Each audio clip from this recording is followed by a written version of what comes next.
Hey there, and welcome back to another one of my 0.3 prep videos. Today we'll be talking about builds, so I'll be covering my previous builds that I've used, what I expect them to look like in 0.3, maybe some other alternatives as well that I expect to be strong in 0.3. Again, I don't know everything, so there's always going to be builds that I won't think about, won't know about, things like that. They can be way stronger than anything I've made. So always maybe use multiple sources for information, come up with your own builds, think. You can always join the Discord. Link is in the description. Chat about builds if you have ideas and want to try and develop them more. I'm always on the Discord, always theory crafting new builds.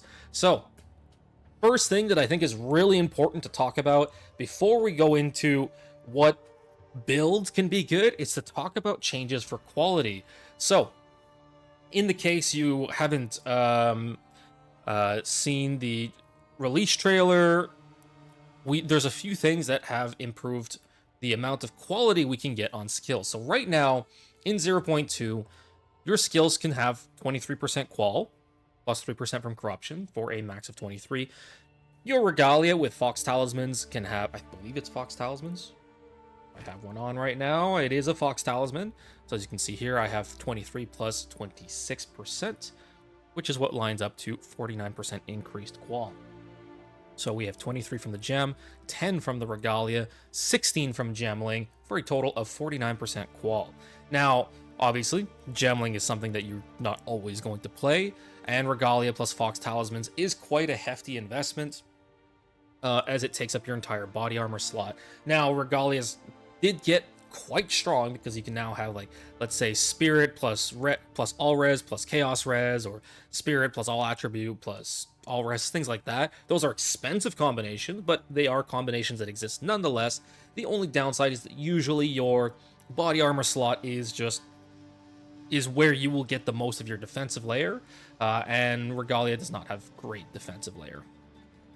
So it is to consider that it is a hefty slot to consider, but anyway, it exists, and we're just talking right now maximum quality that you can obtain. So 49%. In 0.3, we still have the same corruption, we still have the same regalia. Do note that because they spoke about exceptional uniques potentially having +1 socket, this might make it possible for a 6 socket regalia. I'm not going to include this in the calculation, so I'm still going to leave it at 10, but there's an indication that it might be possible to actually 6 socket regalia, in which case you could get 12% qual here. Not a big deal. Next we have the belt. So this was already shown in the release trailer. The belt allows you to socket 2 socketables into it that would otherwise be possible on other pieces. So for example, you can have 2 helmet sockets, or 2 body armor sockets, or 2 2 boot sockets. And it also increases the effect of the socketed items. So in the release trailer, they showed the belt with 2 helmet slots and 87% increased effective socketed items, which means that if you Krangle Divine that, you could get it up to 100%. And I talked about that in my previous video, I am speed. So yeah, if you want to go see that with the picture of the item. But overall, 2 fox talismans in there would give you 8% qual. We have Diala's Desire, another item that they showed in the release trailer. Here we have Diala's Desire, or Diala's Desire. It gives +1 level to supported skill gems and 10% to quality of supported skill gems. Yes, an extra 10% qual. And there's also leaks of a notable passive skill. Now, I was told that there are 3 total notables that add up, or maybe it's a cluster, so 2, 2, 2, 2, 5, something like that. I was told that the total would be 15%, but all I have is a picture of this for 5%, so I indicated 5% here. So overall, at the minimum, with what we've can confirm to have seen, it's 72% for the max qual. What does this mean is that some skills do have very impactful effects from quality.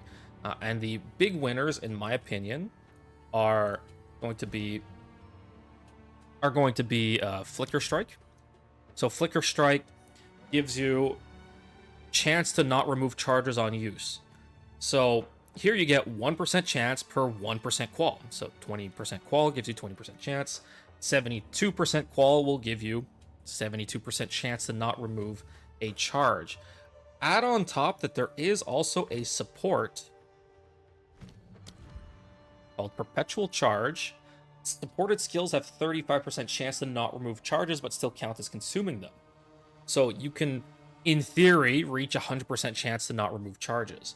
Now, if I'm going to be completely honest, I think this belt is getting nerfed and will not release in that state. But that's a different story. Even then, if you drop the belt, you'll be at 64% total qual. And then with that support, you'll have 99% chance to not consume a charge, which means you still have about 100% chance. Either way, let's assume that if these are the numbers, you would have 100% chance to not consume a charge, and that way you could flicker forever as long as there's enemies in range. So, one thing to consider is Flicker Strike is one of the winners. Next, Rake. I think that Rake benefits a lot. Sports. I think that Rake benefits a lot as well from this, because here we have plus 30% more damage based on the distance traveled. And obviously, so 20% qual gives you plus 30%. Meaning that you have a 1.5x multiplier. So if you have a 72 qual, then that means you have 108% increased, plus 108% increased damage dealt.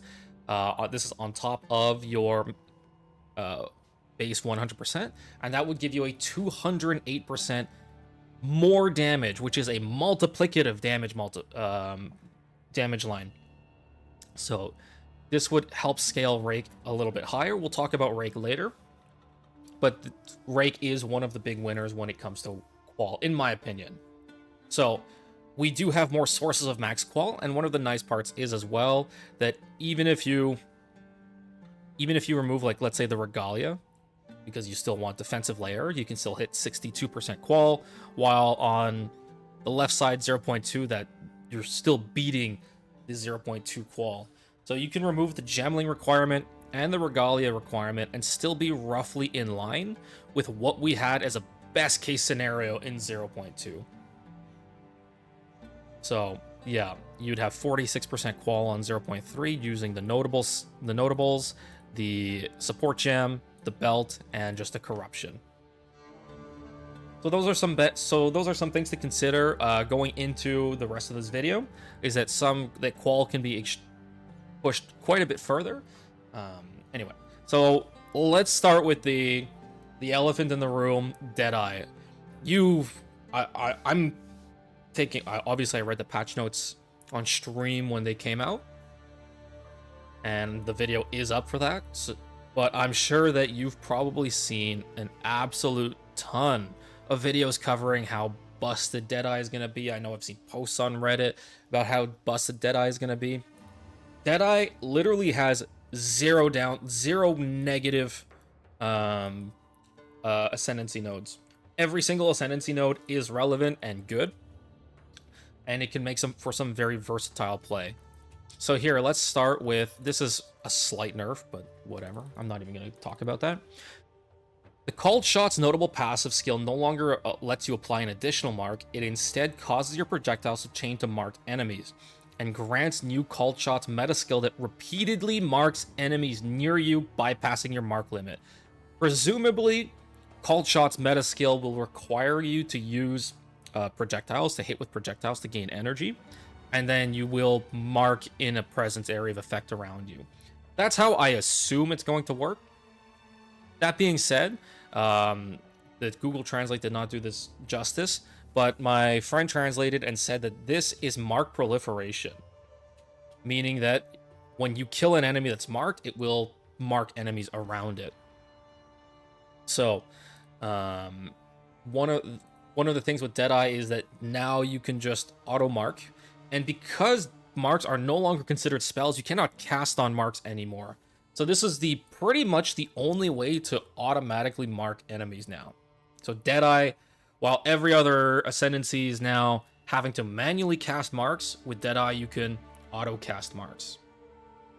And it's still to be determined how this meta skill will function, if it's just maybe a periodic area around you insta-marks everybody, or if it's going to be something where you have to generate energy using maybe projectile skills, because it does also, this notable also, or ascendancy node also does boost projectile skills and lets them chain as well, so maybe it will be specific to that.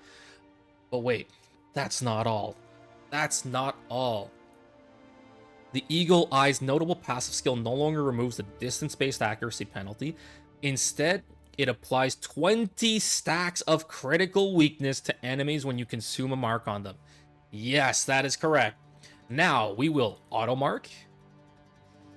And with no limit, by the way, bypassing your mark limit. There's no limit on this auto-mark.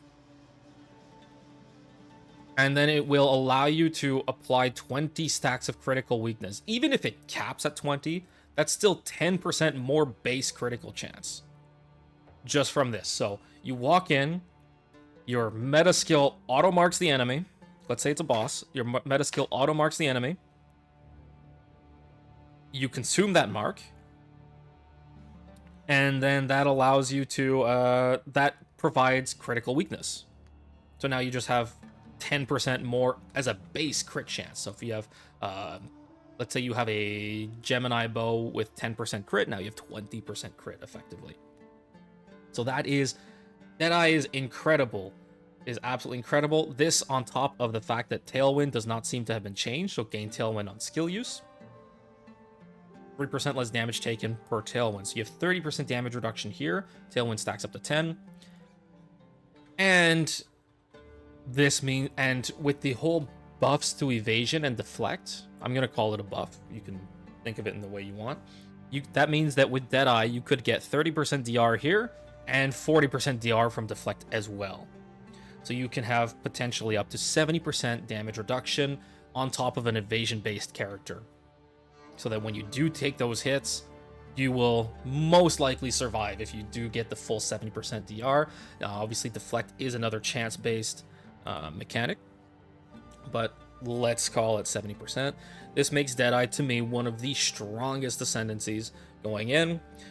This probably will be not, even if this only works on projectile attacks, this means that you can use it for Lightning Spear.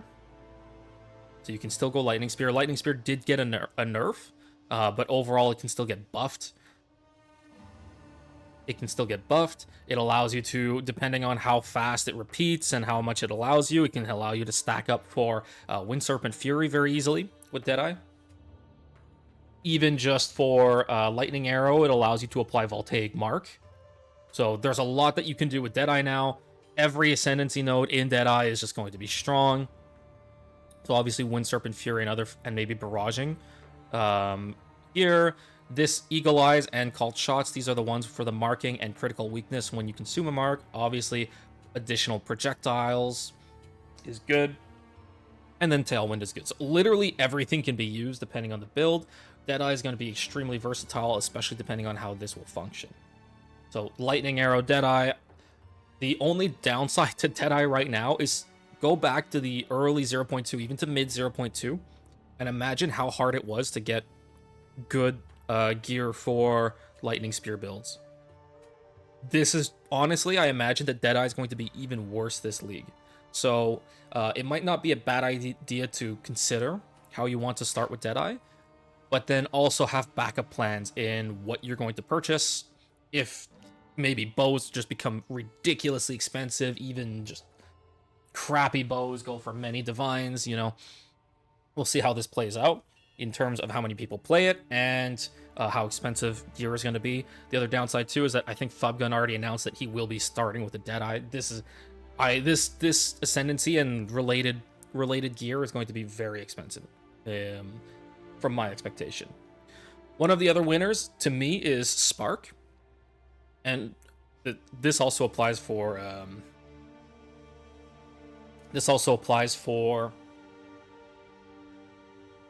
you know, lightning arrow and other projectile skills as well. But here we have projectile. This is a leaked support. We don't know if this will make it to live, but projectile speed increases and decreases also apply to the projectile damage of supported skills. Supported skills now deal 40% more projectile speed. This is very similar to what we have here, down here, as a bow skill, or a bow notable. Increases and reductions to projectile speed also apply to damage with bows.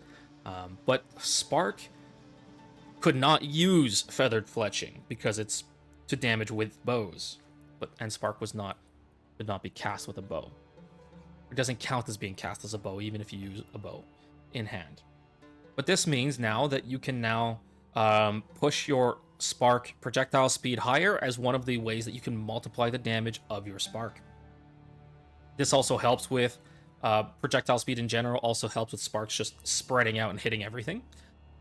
And I believe there were also leaked supporter gems that increases the damage depending on how long that the Spark, or in general, how long the skill lasts, which means that you can even stack on stuff like skill effect duration right next to it to make the sparks last longer. So the further out they go, let's say you're pushing it 2 screens away, the more damage they'll even do. So Spark is, I think, has a lot of potential this league to be used either as a generator, so you can use it to generate infusions, or even just screen clears with Spark, as we saw in 0.1 and a little bit in 0.2.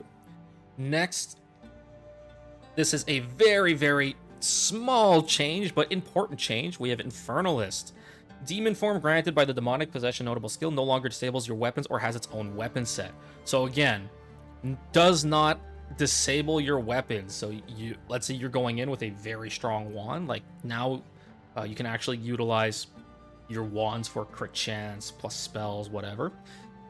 It no longer grants level of all spell skills. I mean, you're going to get damage, or you're going to be able to use plus spells because you're not on an unarmed set, basically. So you can still get your, let's say, like right now, wands can hit plus 8 spells in 0.3. 8 all spells. So 3 from ruins, or 2 from ruins, 1 from corrupt, and then plus 5 from the suffix. And here's the important thing, and it could be really easy to miss. It no longer grants or level of all spells or increased spell damage. It now grants more spell damage.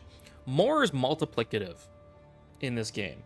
So that means even with just 10 Demon Flame, which is what the base Infernalist gives you. I don't think it shows here, but Demon Form now has just a flat 10 Demon Flame.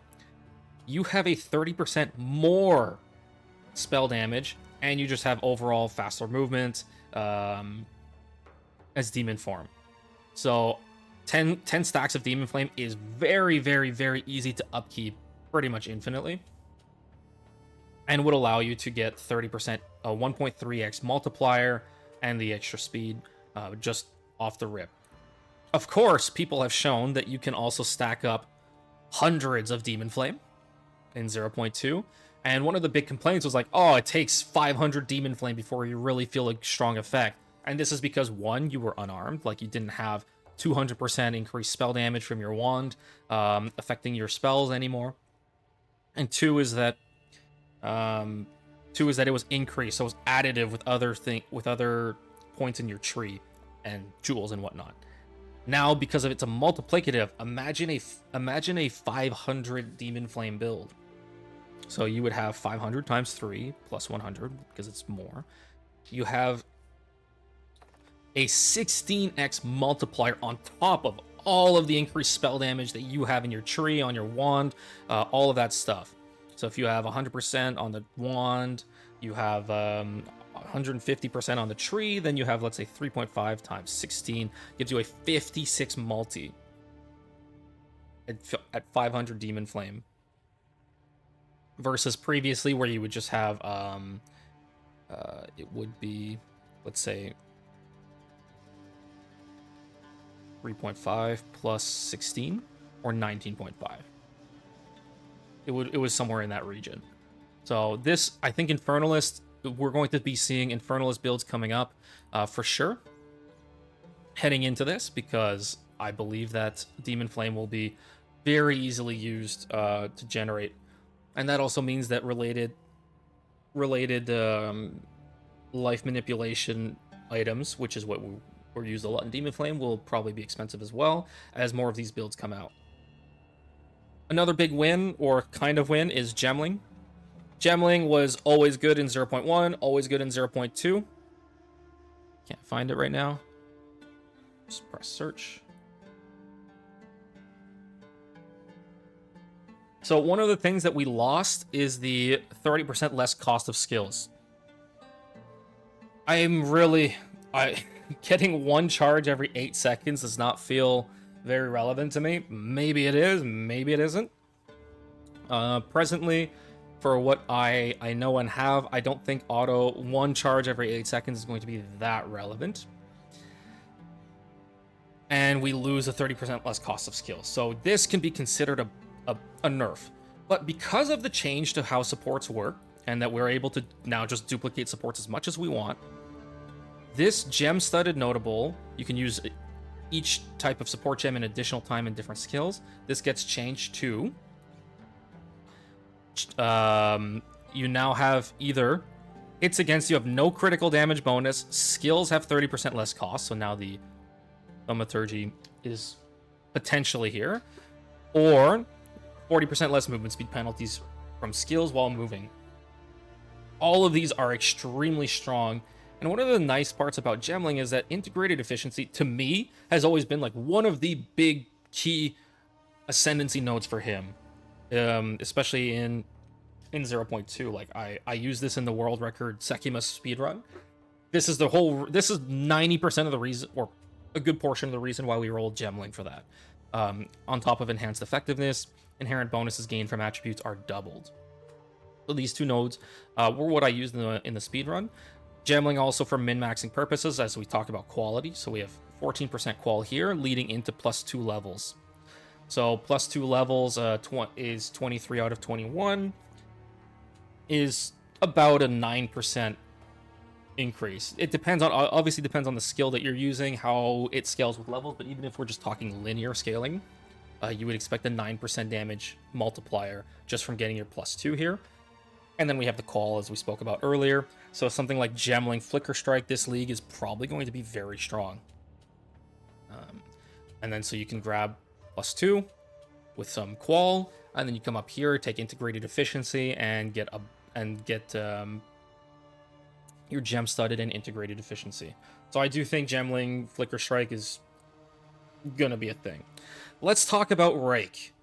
So Rake did not itself get nerfed, which is nice for a lot of people, I'm sure. Rake is still going to be, as far as I know, Rake itself will act exactly the same. As I spoke about earlier, increasing quality will also give more of a damage multiplier to Rake. There are also obviously new notables coming out, so I do expect Rake to still be strong in 0.3. Things to note though, and this is very important. Rake with Bloodhunt was like, basically you're going for a one-shot cannon build. That means you're stacking tons and tons and tons of damage into one big hit. Rake, and the reason for that is that bleed also scales off of, or bleed scales off of the initial damage dealt. This means that if you just have a bunch of small little weak hits, it's not nearly as effective as just doing a slower one big hit. And Rake, and that's why Rake was strong, is that we just buffed up that one big hit, even if it took longer to do, versus, you know, something like Rapid Assault, where it's just lots of small little hits. What this means, and the reason I bring this up, is that it's going to be much harder to get that one big hit off. So things to consider are that Tangle Tongue, which was one of the easiest ways to access that one big hit. Tangle Tongue got nerfed to have minus 12% crit chance, and the way that local modifiers work means that that minus 12% crit chance from 0.2 to 0.3 means that it's going to be, we're going from, I think it was 25 Was it 25? Am I crazy? Yeah, 25% base crit chance to 13% base crit chance. That makes it twice as hard to build up to 100% crit chance. More or less, let's say. So, 100% increased effective or increased critical strike in builds like this, increased critical hit chance.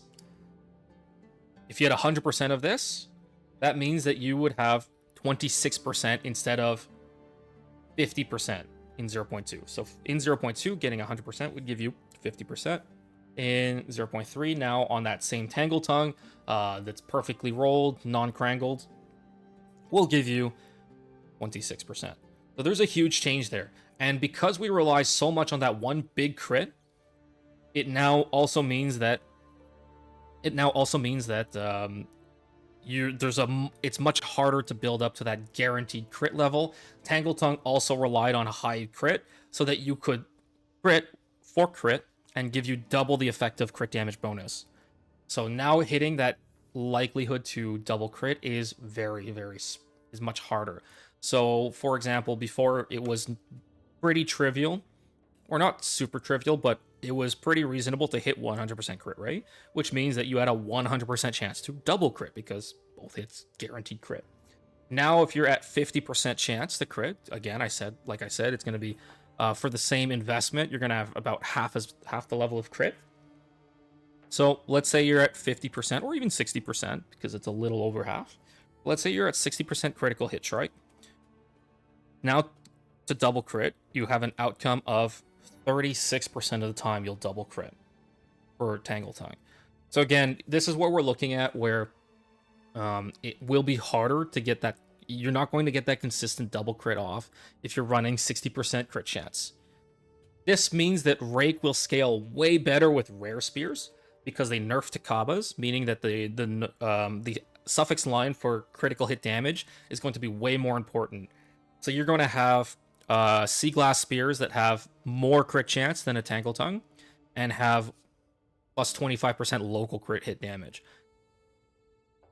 So, and then on top of just having more flat damage. So having a good rare spear is going to be more important, way more important for Rake going into 0.3, but it doesn't mean that Rake itself got nerfed. It's just going to be harder to get that hit off. And more investment to get that hit off, but you'll probably still be doing similar levels of damage once you are scaled to the proper level. The other thing to consider as well is that Infernal Cry got nerfed. And I'm going to call it I'm just outright saying it got nerfed. So Infernal Cry normally gives you its empowered attacks gain 25% of damage as fire damage per 5 power of enemies in range up to 100%. Plus Qual, let's just say we had a base 20% Qual, plus 50% too, so you get up to 150%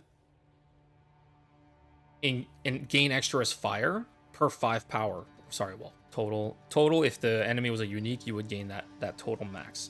Now, if we take a look at the patch notes, Infernal Cry now empowers 1 attack per 10 enemy power in range. Uniques have 20 power. So if you walk into Zesh's room and you Infernal Cry, you have 20 power or 2 empowered attacks. It no longer has increased Warcry speed, or while empowered, attacks now gain up to 49% of damage as fire damage. Previously 5 per 5 power. So now you have a cap. So instead of gaining up to 150% of power, 150%, we are down to 49%. Based on it, you are able to empower more attacks, but you are now you are capped on how much. So we also lose a lot of scaling here on Infernal Cry. And the reason Infernal Cry, you might be asking, oh, but the crits and bleed are based on physical.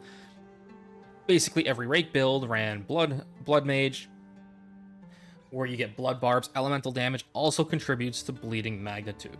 So Rake will still be strong. You will most likely still be able to just Rake and have enough, of a strong enough initial hit with a good spear, plus enough ailment stacking that you will just one-shot Rake, bleed out an enemy, and GG.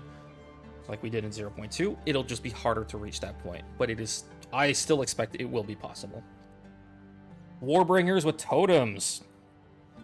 So, Warbringers with totems. Answered Call, I believe, got a slight buff. And then I saw quite a few support gems that supported totems. One of them, for example, allows you to summon 2 totems at once, but all the totems get a slight debuff. Ancestral Ancestral Totem also has no limit now. So if you're able, let's say, to find some mechanics to just generate a ton of endurance charges, you will be able to just spam place down Ancestral Totems, which sounds absolutely insane to me. One of the other builds that I played and showed in a video is... oh my god. Is Hammer of Memes build. So this was based on Blood Mage because of the infinite curse duration. That's actually being switched over to Lich. And what this means is that it's actually going to be better because it's on Lich now. Hammer of Memes, and if you don't know, I'll just switch that character. I believe I still have it equipped.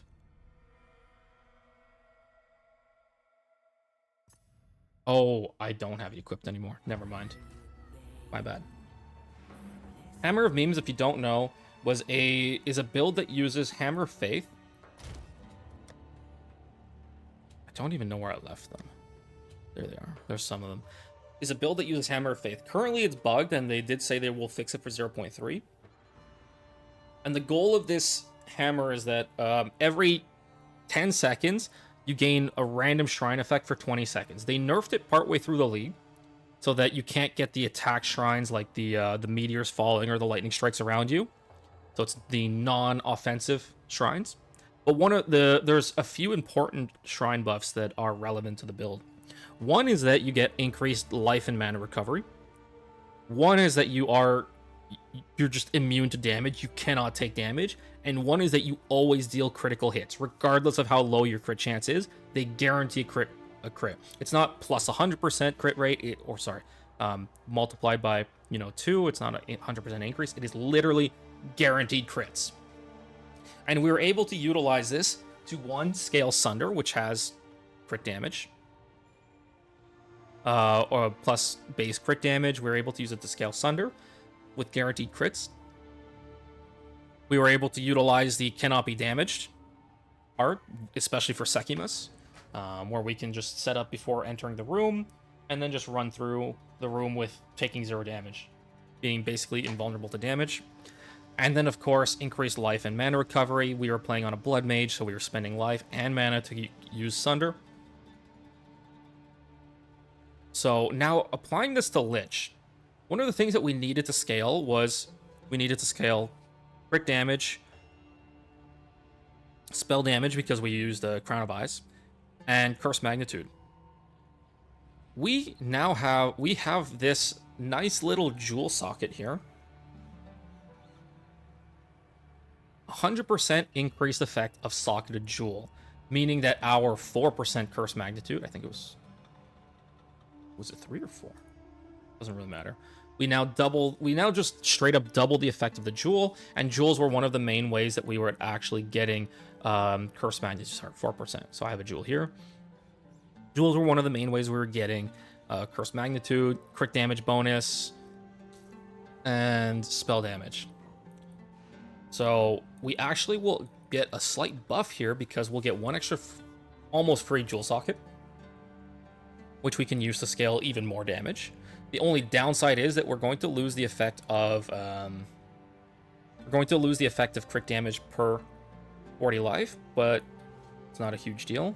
We're gonna still get crit damage here, some spell damage. Next is that we're also going to be able to take advantage of Necromantic Conduit. While you are not on low mana, you and allies in your presence have Unholy Might. Lose 5% mana per second. And again, remember what I said, one of the shrine buffs is a huge buff to life and mana recovery. So I expect the Necromantic Conduit will allow you to actually will offset that mana cost and allow you to just have Unholy Might basically all the time. So those are and then of course we have infinite curse duration with Lich now. So the infinite curse went from Blood Mage to Lich. So yeah, here it is. So yeah, you'll be able to run, most likely you'll have to run all of this to get the, I believe all of this to get all of the infinite curse duration. And then we'll get Necromantic Conduit and the Jewel Socket to have a very strong buff as well. You could also, in theory, drop Necromantic Conduit and the Jewel Socket and play high ES, but again, the whole point is that we're also getting Divine Shrines out of it, so we won't need to have that energy shield value up. So Hammer of Memes, I would say, actually got buffed this league, unless they change the way that Hammer of Faith works in 0.3. For example, they might lower the rate of the Divine Shrine and guaranteed crits. They might just flat out remove those, hidden nerf, remove those from the pool. Who knows? Now, some unfortunate downsides to 0.3. Minion reservation. So in 0.2, everything had reduced reservation. I wish I didn't switch characters. Now I'm going to switch back.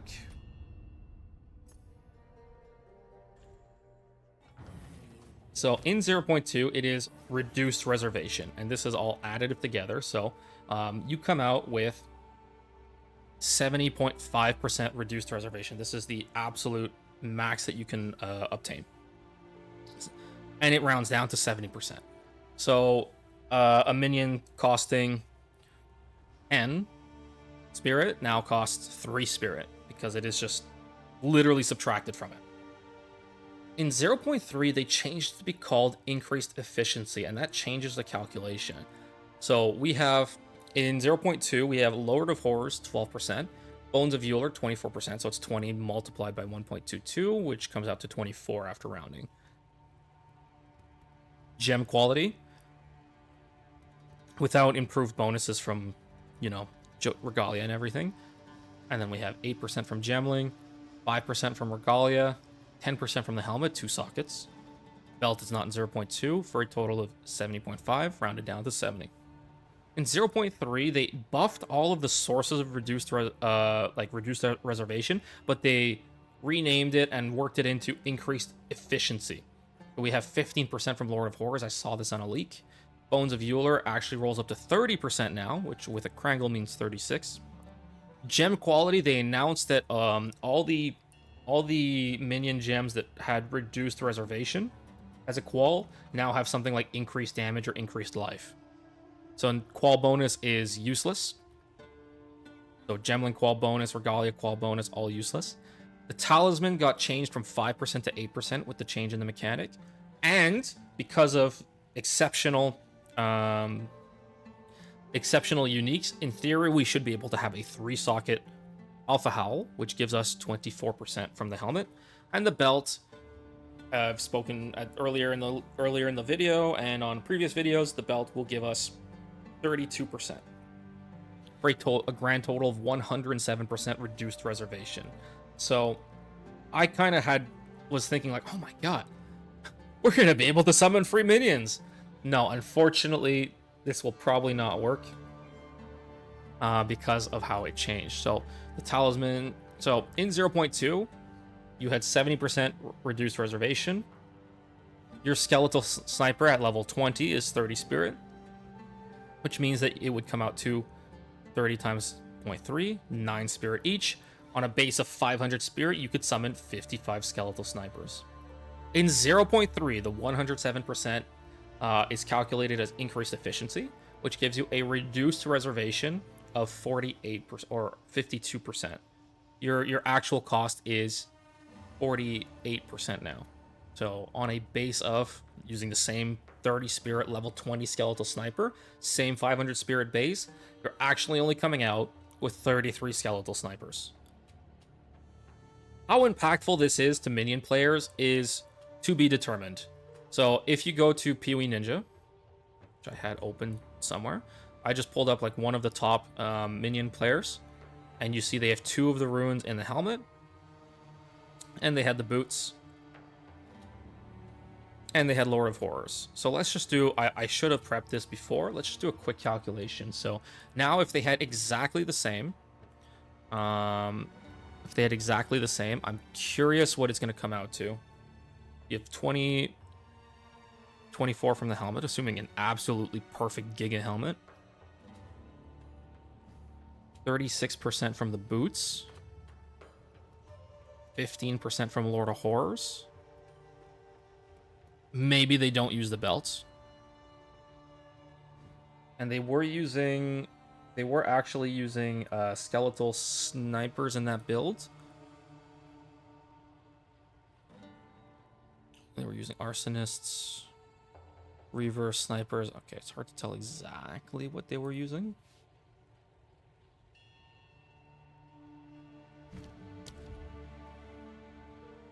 Anyway, let's just go with skeletal snipers because I have the numbers for that here anyway.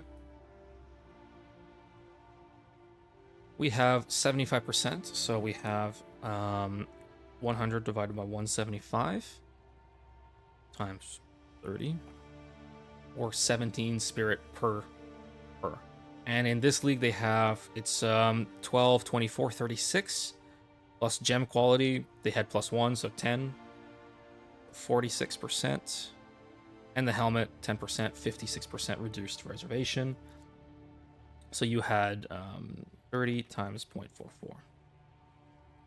So their spirit costs, so they would be spending 17 spirit per skeletal sniper in 0.3, while in 0.2 they are only spending 13.2, using exactly the same gear, rolled to exactly the same perfection. So it's kind of curious that obviously GGG didn't want us to have free minions. I understand that. It's kind of curious that they went this route for minions and didn't actually add any other buffs. Now, there's probably going to be notables and support gems that do actually indeed buff minions in some way. Maybe it'll make them relevant more so. Because if you go to PoE Ninja and you look at, like, let's say skeletal snipers,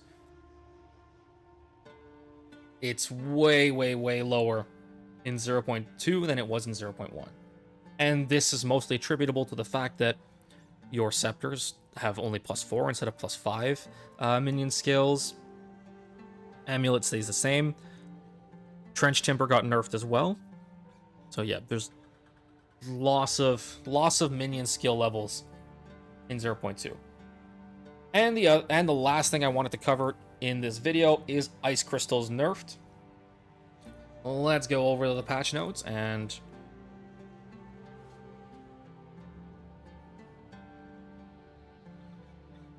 here. So Glacial Bolts and stuff, Glacial Cascade builds, Ice Crystals now have, Ice Crystals now deal 80% less damage in the first 0.5 seconds of the duration. And this seems to be just everywhere that you would get Ice Crystals from. So my crossbow playing friend is saying they were very surprised that Glacial Cascade build got nerfed. So it's unfortunate, but it seems to just be that Ice Crystals are behaving a little bit differently, so we can now consume them as in place of frozen enemies. But using them for damage and such seems to have been nerfed. One thing is that if they do actually count as a frozen enemy and being consumed as an ailment, it means stuff like Elemental Sundering will be very strong in the future. In this current league, stuff like Snap as well will be incredible. So, things to consider. This is already a decently long video, and again, I'm not going into the weeds and actual building of each of these characters that I'm talking about, but this will maybe give you some insight into what we can expect in 0.3. There's probably going to be way more that's very strong than what I've covered here, but hopefully at least this gives you some inspiration heading into 0.3. If you have build ideas and want to talk about different mechanics and builds that you think might be relevant, join the Discord, chat in the PoE2 chat. I'm always there talking about builds and theory crafting builds. There we go. Hope you enjoyed, and I'll see you in the next 0.3 prep video. Ciao.